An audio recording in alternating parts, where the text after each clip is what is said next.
Assalamu alaikum, dear HSC candidates. Hope you all are doing well. Welcome to Optimum Teaching Center. তোমাদের সাথে আছি আমি ফৌজিয়া বিনতে খালিদ। আমাদের আজকের আলোচনার টপিক হচ্ছে ইংলিশ সেকেন্ড পেপারের প্রোনাউন রেফারেন্স। প্রোনাউন রেফারেন্স এই টপিকটা সাধারণত তোমাদের কোশ্চেনে 8 নম্বরে এসে থাকে এবং এটার জন্য মার্কস থাকে 5। সাধারণত তোমরা আর্টিকেল বা প্রিপোজিশনে দেখবে সেখানে 10টি প্রশ্নের উত্তর করে তোমাদের 5 নম্বর পেতে হয়, কিন্তু প্রোনাউন রেফারেন্সের ক্ষেত্রে সেটা নয়। এখানে তোমরা 5টি প্রশ্নের উত্তর করে 5-এ 5 পেতে পারো। এটা ঠিক শুনতে যেরকম সহজ মনে হচ্ছে, একটি ভুল হলে কিন্তু 1 নম্বর কাটা যাবে, তাই আমাদের খুব সিনসিয়ারলি এটা করতে হবে। তাহলে চলো রুলসে যাওয়ার আগে আমরা প্রথমে জেনে নিই যে আমাদের প্রশ্নটা আসে কিভাবে।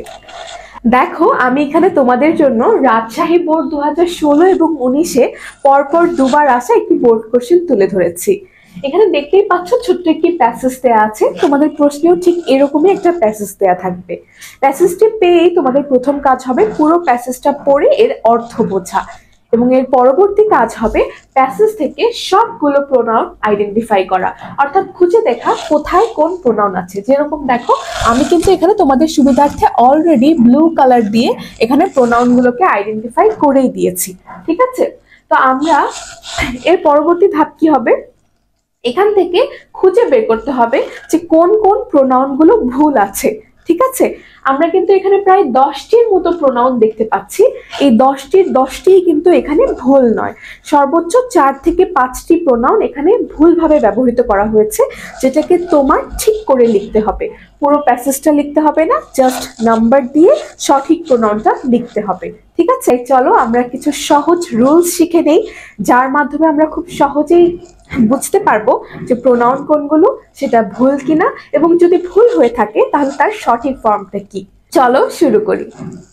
আচ্ছা, যেহেতু আমরা প্রোনাউন রেফারেন্স শিখছি, তাই আমাদের প্রথম কাজই হবে প্রোনাউনগুলোকে চেনা। আমরা সকলেই জানি নাউনের পরিবর্তে যা বসে তাকেই প্রোনাউন বলা হয়, তাই না? যেমন মনে করো রহিম ইজ আ গুড বয়, এখানে রহিম একটা নাউন। পরের সেন্টেন্সে যদি আমি বলি হি রিডস ইন ক্লাস 5, তাহলে এই যে আমি রহিম নাউনের পরিবর্তে হি নিয়ে আসলাম, এটাই কিন্তু প্রোনাউন। আমরা প্রোনাউনগুলোকে বেশ কয়েক ভাগে ভাগ করতে পারি, কিন্তু আমরা এখানে 3 ভাগে তোমাদের জন্য দেখিয়েছি। প্রথমে আছে সাবজেক্ট প্রোনাউন, পরেরটাতে আছে অবজেক্ট প্রোনাউন, এবং তৃতীয় ভাগে আছে পজিটিভ প্রোনাউন। এখন দেখো সাবজেক্ট প্রোনাউন কোনগুলো। যখন কোনো প্রোনাউন সেন্টেন্সে একদম শুরুতে বসে সাবজেক্টের ভূমিকা পালন করে বা একটা মুখ্য ভূমিকা পালন করে, কর্তা হিসেবে বসে, তখন আমরা তাকে সাবজেক্ট প্রোনাউন বলতে পারি। যেমন আই লাইক হিম, এখানে আই শুরুতে বসেছে এবং কর্তার ভূমিকা পালন করছে, তাই আই এখানে সাবজেক্ট প্রোনাউন। এখানে আরো কিছু উদাহরণ দিয়ে দিচ্ছি। দেখো, প্রথমেই আমরা পাচ্ছি হি। হি অর্থ হচ্ছে সে, এটা বসবে ছেলেদের ক্ষেত্রে। পরে আছে শি, শি অর্থ সে, এটা বসবে মেয়েদের ক্ষেত্রে। ইট মানে হচ্ছে এটা, ইট বসবে বস্তুবাচক কোনো বিষয়কে নির্দেশ করতে। দে, দে মানে হচ্ছে তারা, এটা কখন বসবে যখন তুমি একাধিক ব্যক্তিকে নির্দেশ করতে এরকম কিছু বোঝাবে যে তারা, তারা শব্দটির বিপরীতে তুমি ব্যবহার করবে দে।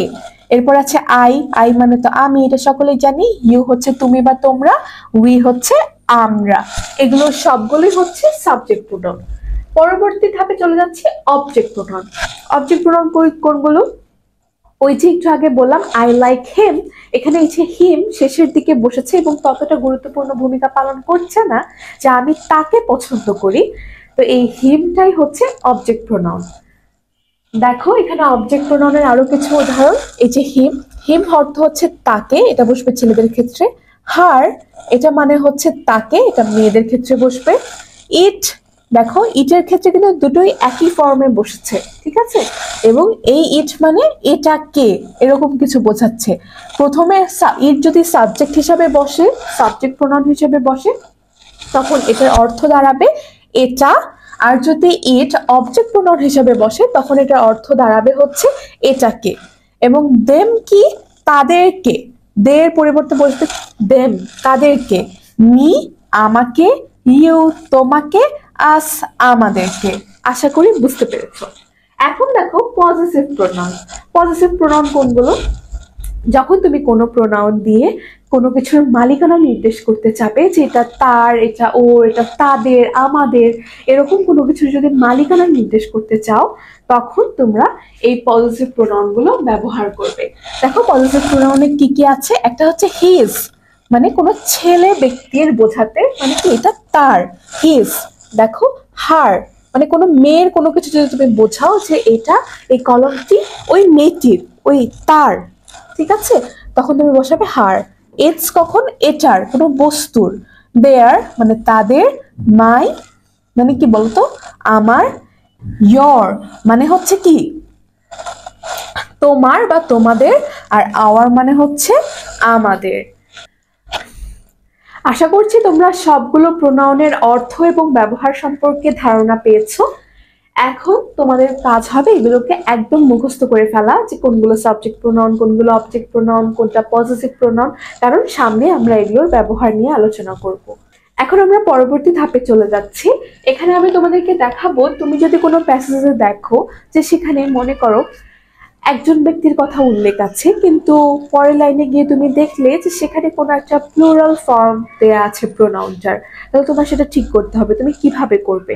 বা মনে করো একাধিক ব্যক্তির কথা উল্লেখ আছে প্যাসেজে, কিন্তু প্রোনাউন হিসেবে ইউজ করা হয়েছে কোনো একজন ব্যক্তিকে নির্দেশ করছে এরকম কোনো একটা প্রোনাউন।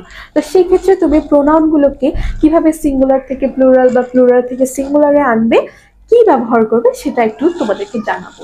দেখো যদি কখনো কোথাও ইট থাকে অথবা ওয়ান থাকে, সেটা যদি সিঙ্গুলার ফর্মে থাকে এবং তোমার যদি সেটাকে প্লুরালে আনতে হয় তাহলে কিন্তু তোমার আনতে হবে দে, ঠিক আছে। এখন তুমি ভাবতে পারো যে ওয়ান মানে একটিকে বোঝাচ্ছে, এখন তুমি প্লুরাল ফর্মে এসে 2 বা 3 4 এরকম কিছু আনবে, তাহলে কিন্তু হবে না। ওয়ানের ক্ষেত্রে তোমার প্লুরাল ফর্ম হিসেবে আনতে হবে দে। সাধারণত তোমরা এই বিষয়টাতে একটু কনফিউজ হয়ে যাও, এই জন্য এটা লিখে দেয়া। এরপরে দেখো ইট, ইটের ক্ষেত্রেও আমরা দে প্লুরাল ফর্ম হিসেবে ইউজ করব। এরপরে দেখো দিস, দিস মানে হচ্ছে কি এটা, কোনো কাছাকাছি কোনো একটা বিষয়কে যদি আমরা নির্দেশ করতে চাই, যে একটা বস্তু বা যে কোনো জিনিস যদি একটু আমাদের কাছাকাছি হয়ে থাকে এবং সেটা যদি এক বচন হয়ে থাকে, মানে করো একটি কলম, একটি বই আমার খুব কাছেই রয়েছে, সেটিকে নির্দেশ করতে আমরা দিস বলবো। যেমন this is a pen, this is a table, this is a board, এরকম কাছের একটি জিনিসকে নির্দেশ করতে আমরা দিস ব্যবহার করব। আবার একইভাবে যদি কোনো কিছু আমাদের কাছে থাকে কিন্তু সেটা একটি না একাধিক জিনিস, তখন আমরা সেখানে দিস উচ্চারণ করব, ঠিক আছে, আমরা তখন বলবো দিস। দেখো উচ্চারণের পার্থক্য আছে, একটা হচ্ছে দিস, একটা হচ্ছে দিস। তাহলে একটার মধ্যে আমরা এরকম একটা সাউন্ড পাবো, আরেকটার মধ্যে আমরা একটু এরকম একটা একটু হালকা কম্পন হবে। তো দেখো এই যে এটা হচ্ছে দিস সিঙ্গুলার ক্ষেত্রে বসবে, আর এই যে দিস এটা হচ্ছে প্লুরালের ক্ষেত্রে বসবে, ঠিক আছে। এরপরে দেখো দ্যাট আর কি দোজ, দ্যাট বসবে কোথায়, মনে করো কোনো একটা জিনিস একটি আছে কিন্তু সেটা আমার থেকে একটু দূরে আছে, ঠিক আছে, সেই দূরবর্তী জিনিসটাকে নির্দেশ করতে আমরা বলবো দ্যাট, মানে ওইটা, ঠিক আছে। আর যদি এরকম হয় যে জিনিসটা আমার থেকে দূরে আছে কিন্তু সেখানে একটি জিনিস নয় একাধিক জিনিস আছে, তাহলে আমরা তখন ব্যবহার করবো কি দোজ। তাহলে দ্যাটের প্লুরাল ফর্ম হচ্ছে দোজ। আশা করি বুঝতে পেরেছো। আমরা হু এই প্রোনাউনটি কোথায় ব্যবহার করব, হু প্রোনাউনটি ব্যবহার করব আমরা কোনো ব্যক্তির ক্ষেত্রে, ঠিক আছে। এবং ওয়েন কখন ব্যবহার করব, সময়ের ক্ষেত্রে। ওয়্যার ব্যবহার করব স্থান বা জায়গার ক্ষেত্রে। উইচ বা দ্যাট ব্যবহার করব কোন একটা বস্তুর ক্ষেত্রে। এখন মনে করো দরজায় কেউ এসেছে, হ্যাঁ, এখন তুমি বলতে চাচ্ছ যে দরজায় কে এসেছে বা সেখানে কে, তখন তুমি কি বলবে, হু ইজ দেয়ার, সেখানে কে। এখন তুমি যদি সেটা না বলে বলো হুইচ ইজ দেয়ার, তাহলে সেটা কি হবে, কারণ হুইচ বসবে কার ক্ষেত্রে, হুইচ বসবে কোনো বস্তুর ক্ষেত্রে। যেহেতু দরজায় একটি মানুষ করা নাড়ছে, তো অবশ্যই তোমার মানুষের সাথে যে প্রোনাউনটা যায় সেটাই ব্যবহার করতে হবে। তো এই ভুলগুলো কিন্তু করা যাবে না, এরকম কিছু ভুল কিন্তু তোমার প্রশ্নে দেয়া থাকবে এবং সেগুলোই কিন্তু তোমার ঠিক করতে হবে। আমি আবার রিপিট করছি, হু বসবে ব্যক্তির ক্ষেত্রে, ওয়েন বসবে সময়ের ক্ষেত্রে, ওয়্যার বসবে স্থান বা জায়গার ক্ষেত্রে, আর which বা that বসবে কোনো একটা বস্তুবাচক বিষয়কে নির্দেশ করতে। ঠিক আছে, এগুলো তোমাদের অবশ্যই পুরোপুরি মুখস্থ থাকতে হবে। ঠিক আছে, এবং কোনো রকম কনফিউশন থাকা যাবে না, কারণ এগুলোই কিন্তু ভুল থাকে এবং তুমি যদি নিজের সঠিক ফর্মটা না জানো তুমি কিন্তু কোশ্চেনে কোনোভাবেই আন্দাজ করতে পারবে না যে ভুলটা ঠিক কোথায় আছে এবং কিভাবে ঠিক করতে হবে। আশা করি বুঝতে পেরেছো। আমরা পরবর্তী স্লাইডে চলে যাচ্ছি। আচ্ছা, এখন আমরা দেখব যে প্রোনাউন রেফারেন্সে সাধারণত কিরকম ভুল এসে থাকে। দেখো, প্রোনাউন রেফারেন্সে সাধারণত দুই ধরনের ভুল হয়ে থাকে। কয় ধরনের? দুই ধরনের। এক নম্বরে আছে ডিরেক্ট মিস্টেক্স, আর একটা হচ্ছে কনফিউশন। এখন ডিরেক্ট মিস্টেক্স কোনগুলো?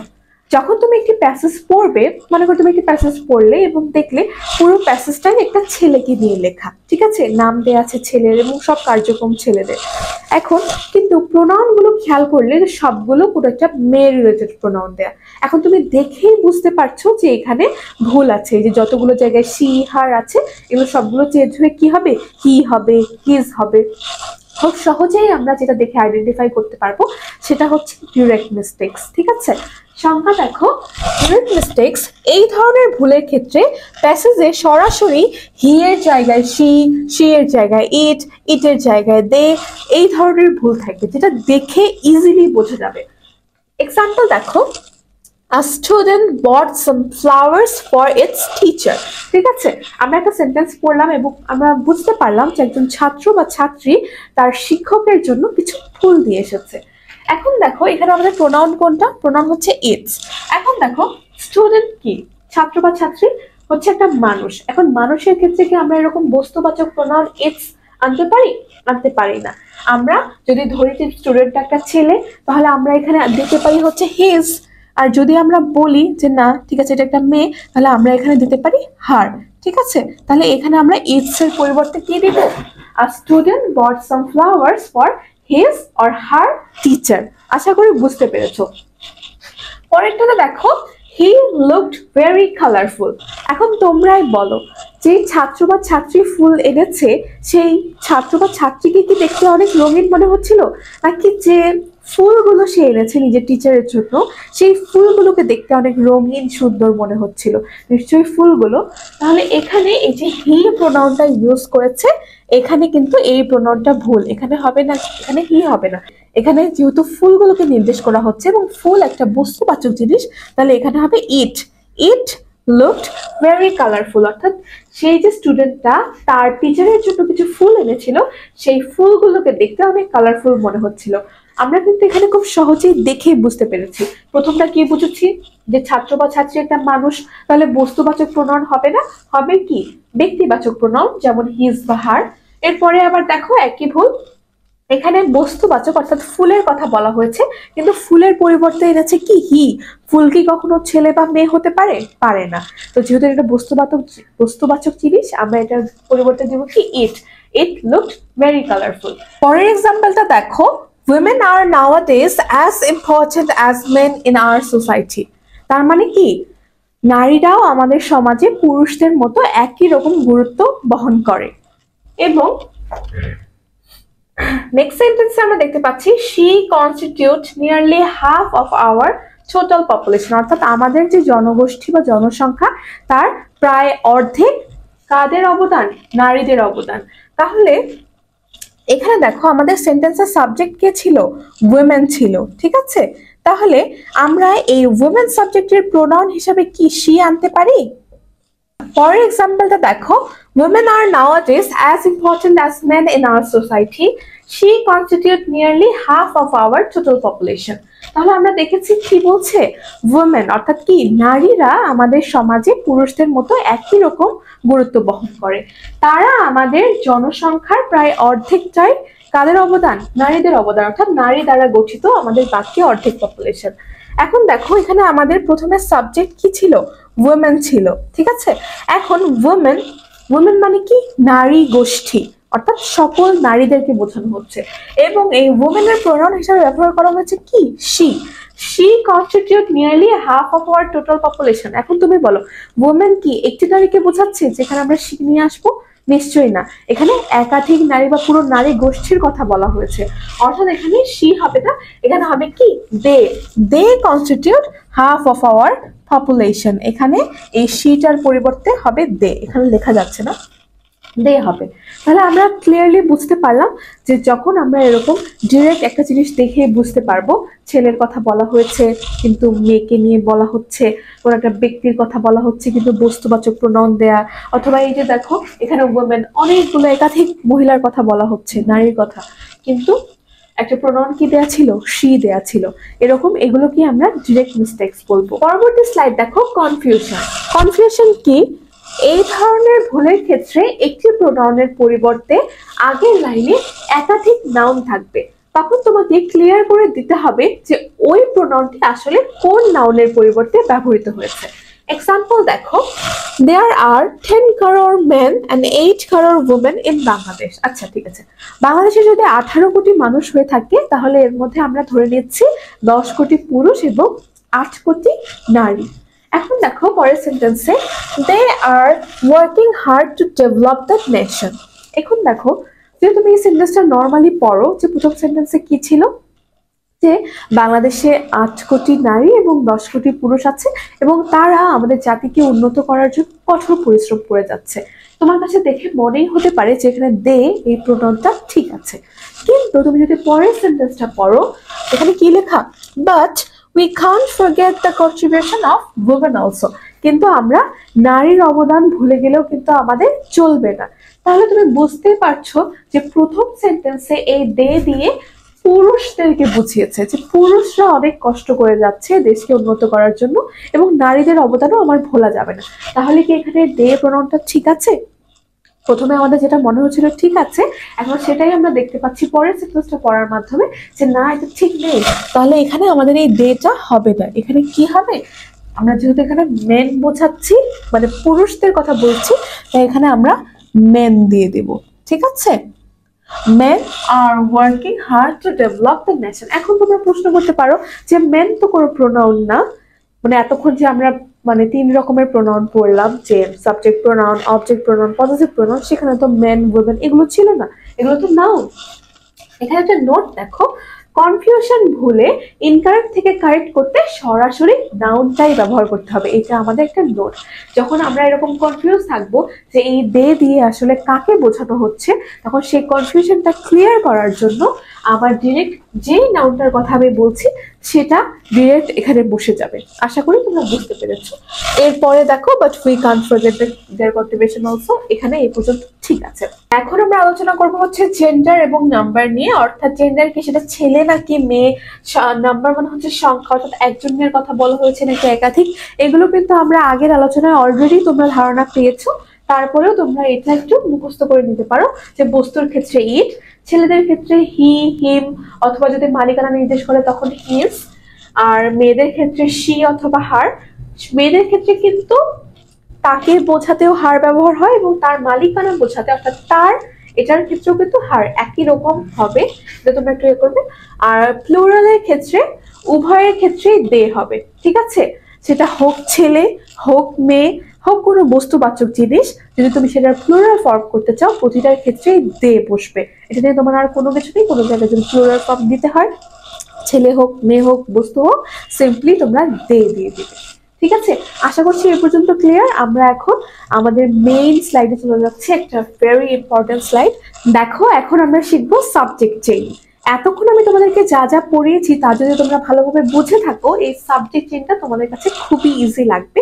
এবং এই সাবজেক্ট চেইনটা যদি তুমি বুঝে ফেলো তাহলে প্রোনাউন রেফারেন্সের 5-এ 5 কেউ ঠেকাতে পারবে না ইনশাআল্লাহ। দেখো সাবজেক্ট চেইনের মূল সূত্রটা কি? সূত্র হচ্ছে, একটা সেন্টেন্সে তুমি যখন কোনো একটা সাবজেক্টের প্রোনাউন আনতে চাবে তাহলে অবশ্যই প্রথম সেন্টেন্সে সেই প্রোনাউনের যে সাবজেক্টটা সেটা থাকতে হবে। ঠিক আছে, কোনো একটা অবজেক্টকে তুমি ডিরেক্ট সেখানে প্রোনাউন হিসাবে আনতে পারবে না। আমরা এক্সাম্পল দেখি। দেখো প্রথম সেন্টেন্সে আমরা পাচ্ছি কি, শুভ ইজ আ ব্রিলিয়েন্ট স্টুডেন্ট। এখানে আমরা একটা সাবজেক্ট পেলাম, সেটা হচ্ছে শুভ। শুভ এখানে একটা ছেলে। ঠিক আছে, আমরা নাম শুনে বুঝতে পারছি শুভ একটা ছেলে। এখানে দেখো পরের সেন্টেন্সে কি দেয়া, ইট ইট রিডস ইন ক্লাস 10। আচ্ছা, ইট আমাদের এখানে প্রোনাউন, সেটা তো আমরা বুঝতে পারলাম, কিন্তু ইট এটা আমরা পড়েছি কি ইট হচ্ছে একটা বস্তুবাচক প্রোনাউন। এখন শুভ যেহেতু একটা ব্যক্তি, আমরা খুব সহজেই বুঝতে পারছি এখানে শুভ কিন্তু ইট প্রোনাউন এখানে বসবে না, এখানে বসবে কি হি রিডস ইন ক্লাস 10। ঠিক আছে, আমরা এটা ঠিক করলাম প্রথমটা। পরের সেন্টেন্স দেখো, he has a cousin named Raisa. তাহলে শুভর একটা কাজিন আছে, তার নাম কি রাইসা। আমরা নতুন একটা কি পেলাম, নাউন পেলাম, এটা অবজেক্ট হিসেবে বসেছে এখানে রাইসা। তাহলে এখন পরের সেন্টেন্স দেখো, ইট শি অথবা Raisa also reads in class 10। অর্থাৎ আমরা কি অর্থ বুঝলাম, যে শুভ একটা মেধাবী স্টুডেন্ট, সে ক্লাস 10-এ পড়ে, তার একটা কাজিন আছে যার নাম রাইসা, সেও ক্লাস 10-এ পড়ে। এখন এই কথাটা আমরা কিভাবে বলতে পারি, আমরা কি বলতে পারি it also read in class 10? না, কারণ রাইসা একজন ব্যক্তি, একটা মেয়ে, তাহলে আমরা ইট এখানে কোনোভাবেই ব্যবহার করতে পারছি না। এখন দেখো, she also reads in class 10, এটা শুনতে ভালোই মনে হচ্ছে, কিন্তু এখানে কি আমরা শি আনতে পারি? আমাদের প্রথম সেন্টেন্সে দেখো, সাবজেক্ট চেইনের সূত্র অনুযায়ী আমাদের সাবজেক্ট কে ছিল? হি ছিল। হি দিয়ে আমরা কাকে বোঝাচ্ছি? শুভকে বোঝাচ্ছি। এখন তাহলে প্রথম সেন্টেন্সের সাবজেক্ট ছিল শুভ, আর রাইসা আমাদের এখন পর্যন্ত অবজেক্টে আছে।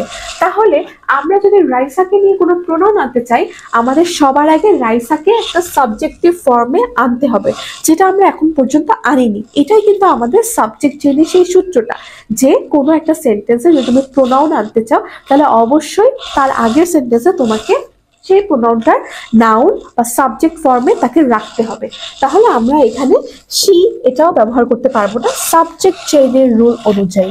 ঠিক আছে, এটা কিন্তু ভেরি ভেরি ভেরি ইম্পর্টেন্ট, এই সাবজেক্ট চেইনটা। ঠিক আছে, আমরা শিও ব্যবহার করতে পারছি না, তাহলে আমরা এখানে দেব কি? Raisa. Raisa also reads in class 10। রাইসাও ক্লাস 10-এ পড়ে। এখন আমরা দেখো পরের সেন্টেন্সে, she always helps his brother. এই যে আমরা এখানে শি নিয়ে এসেছি, এখন এটা ঠিক আছে কেন বলতো?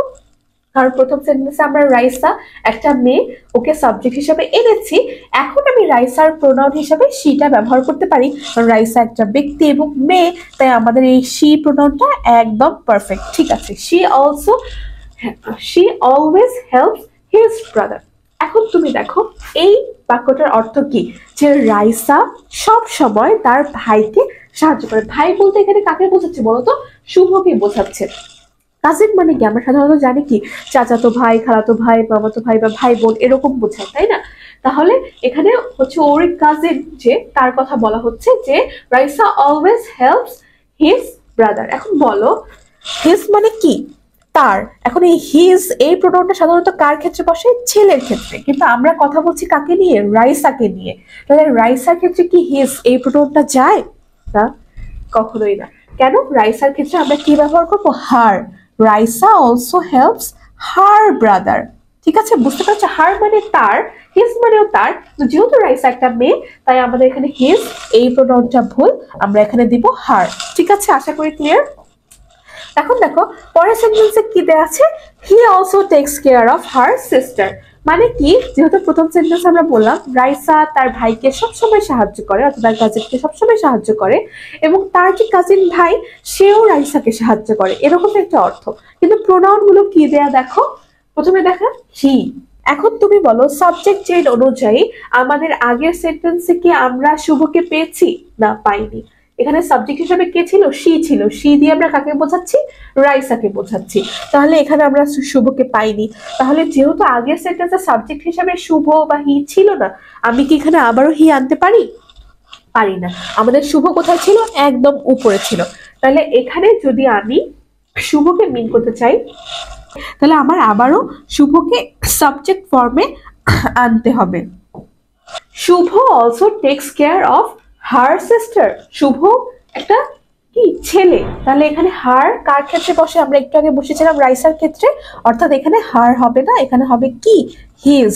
শুভ also takes care of his sister. এই সাবজেক্ট থেকে সবাই ক্লিয়ার?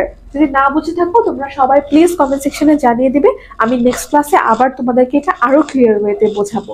অথবা তোমরা যদি চাও আমাদের অফলাইন ব্যাচেও ভর্তি হয়ে যেতে পারো।